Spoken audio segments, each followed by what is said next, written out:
Assalamualaikum warahmatullahi wabarakatuh.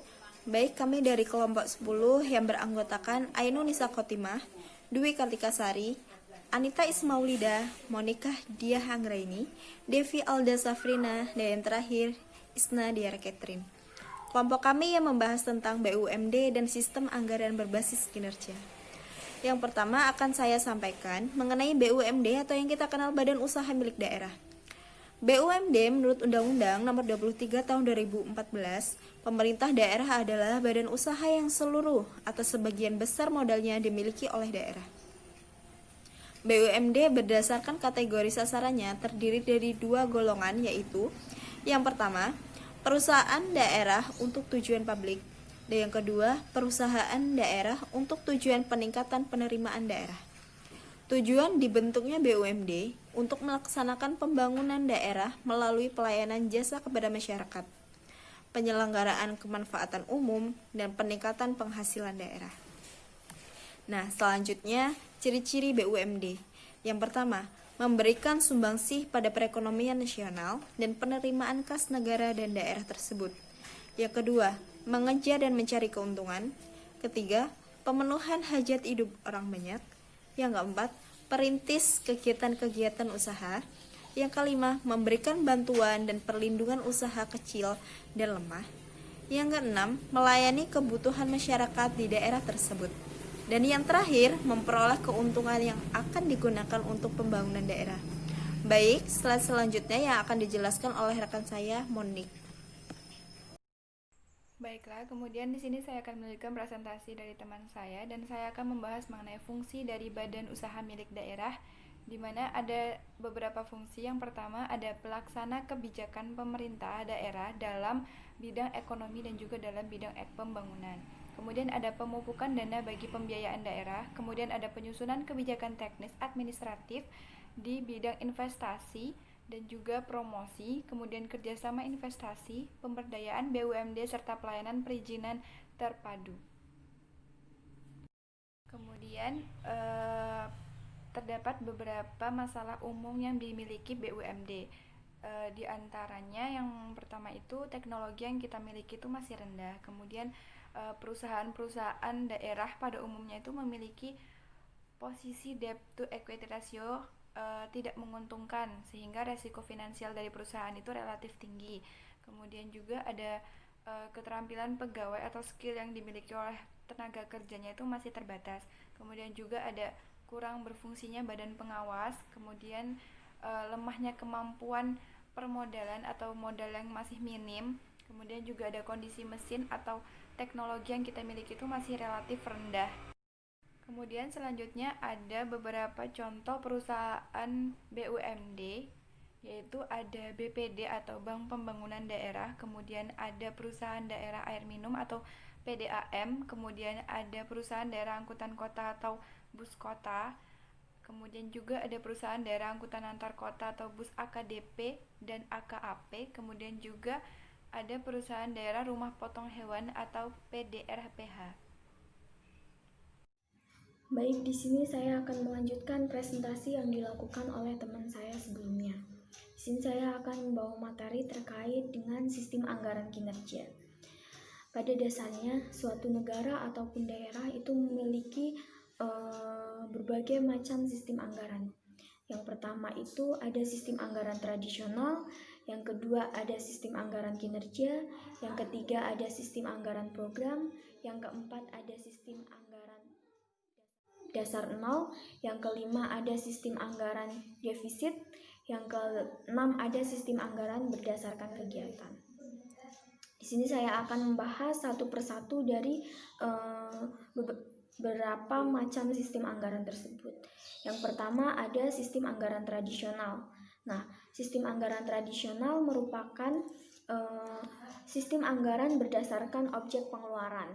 Titik perhatian pada sistem ini terdapat maupun hasil fisik yang dicapainya. Nah, selanjutnya adalah sistem anggaran program. Nah, sistem ini merupakan sistem anggaran yang mengembangkan antara sistem anggaran tradisional dan sistem anggaran kinerja. Jadi, titik berat pada sistem ini itu terdapat pada segi persiapan anggarannya. Penyelenggaraan sistem anggaran program ini meliputi perencanaan, penyusunan program,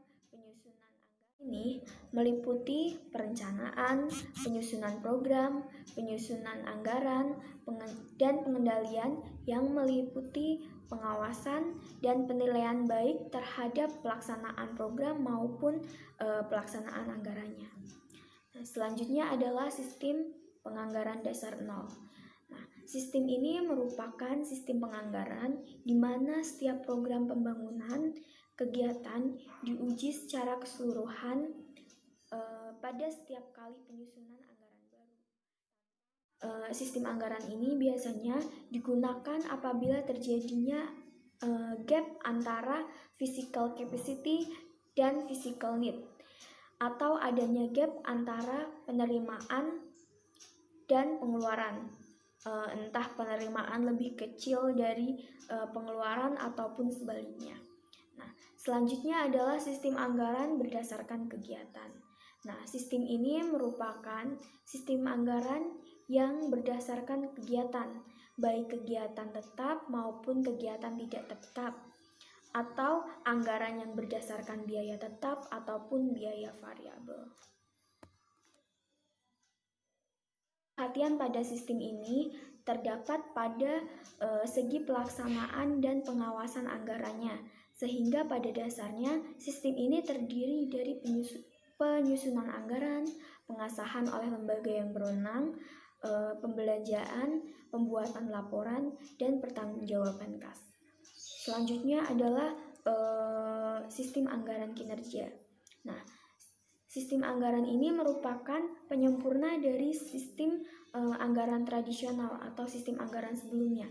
Nah, titik berat pada sistem ini adalah dari segi manajemen anggaran, yaitu dengan memperhatikan baik segi ekonomi dan keuangan pelaksanaan anggaran maupun hasil fisik yang dicapainya. Nah, selanjutnya adalah sistem anggaran program. Nah, sistem ini merupakan sistem anggaran yang mengembangkan antara sistem anggaran tradisional dan sistem anggaran. Berikutnya, pendekatan kinerja dalam APBD.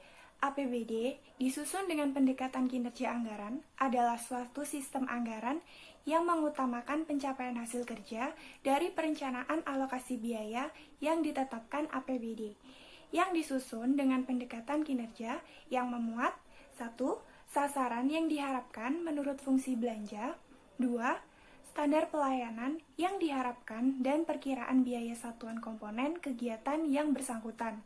Ketiga, bagian pendapatan APBD yang membiayai belanja administrasi umum, belanja operasi, dan pemeliharaan dana belanja modal. Lalu, menurut ketentuan lama, struktur APBD terdiri dari pendekatan pendapatan daerah dan belanja daerah menggunakan asas anggaran berimbang. Sedangkan, menurut ketentuan baru, pengertian pendapatan daerah dibedakan dengan penerimaan daerah dan pengertian belanja daerah dibedakan dengan pengeluaran daerah. Penyusunan APBD menurut ketentuan baru, peran dan keterlibatan DPRD sejak awal proses penyusunan kebijakan umum APBD, sedangkan menurut ketentuan lama, peran dan keterlibatan DPRD dimulai pada saat pembahasan rancangan APBD. Sementara menurut ketentuan baru, usulan anggaran satuan kerja menggunakan dokumen terintegrasi, yaitu Rencana Satuan Anggaran Kerja atau RASK, sedangkan menurut ketentuan lama menggunakan dokumentasi terpusat, DUK untuk belanja rutin dan DUP untuk belanja pembangunan. Yang selanjutnya mengenai pengukuran kinerja. Pengukuran kinerja khususnya pada instansi pemerintah didefinisikan sebagai suatu alat manajemen yang digunakan untuk meningkatkan kualitas pengambilan keputusan dan akuntabilitas dalam rangka menilai keberhasilan maupun kegagalan program yang dijalankan. Apakah program tersebut sudah tepat sasaran dan sesuai tujuan yang direncanakan di awal atau belum. Jadi semuanya dilakukan untuk mewujudkan visi dan misi instansi tersebut. Selanjutnya terdapat 4 penilaian terhadap organisasi. yaitu produktivitas, efektivitas, kualitas, dan juga tepat waktu. Produktivitas diukur melalui perbandingan output terhadap input. Efektivitas yang menentukan hubungan output yang dihasilkan oleh organisasi tersebut. Kemudian kualitas yang mengukur output atau proses yang digunakan untuk menghasilkan output tersebut. Dan yang terakhir, tepat waktu adalah mengukur ketepatan waktu yang digunakan untuk menghasilkan output tersebut.